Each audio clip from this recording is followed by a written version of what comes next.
we're making strong progress from a public health point of view. Much of the measures that we put in place to contain the spread of the disease at the start of the year played a really important role in helping us contain the disease and regain public confidence about it. So, as you have just said, we're now in really the second half of reopening our economy. The early sign at the moment is that we are being successful in reopening our economy while keeping public health in a good place. But we need to continue our public health monitoring, and we've many plans for later on in the year in relation to how we can both monitor the status of the disease and take necessary action if it develops in any way throughout 2020. Minister, a lot of us have spent the week looking at air bridges to see just which countries will and won't allow travel. Now, we had the 15 safe countries list from Europe, but Ireland is not part of that agreement given the common travel area with the UK. Yep. At this stage, of course, British tourists will be quarantined, UK tourists will be quarantined, and clearly in Ireland there are concerns too about travel, with your chief medical officer saying that they've asked the Irish to reconsider travel plans. Do you think that Ireland should avoid air bridges at this stage over summer?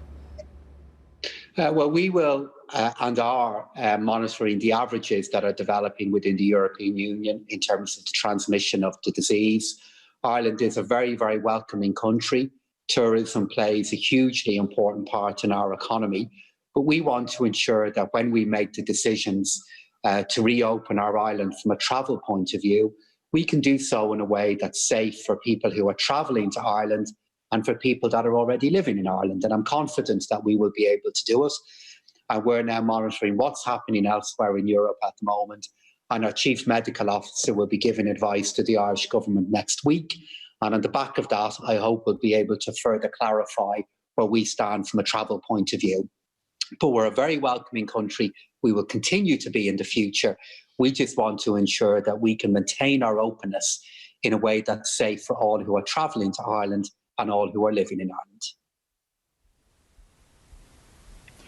Minister, I would like to look at the Eurogroup presidency. 6 other members of the Eurogroup belong to the same political group as you do. So I was just wondering, do you have their backing already, or do you still have some more convincing to do there? Well, I'm very fortunate, I guess, to have the experience of contesting many elections as a politician. And I know, given that the votes are not due to take place until the end of next week, while I have many assurances of support, and I'm very grateful for those assurances of support, I still have much work to do to gain more votes and to make the case for my candidacy. As I speak to you here today, this is the 50th anniversary of Ireland opening up accession talks with the European Union. Our membership of the European Union has been an incredibly positive experience for Ireland now over many decades. And as a small country within the European Union that has relationships across all of the Union, I think Ireland will be well positioned to be a very strong chairperson of the Eurogroup.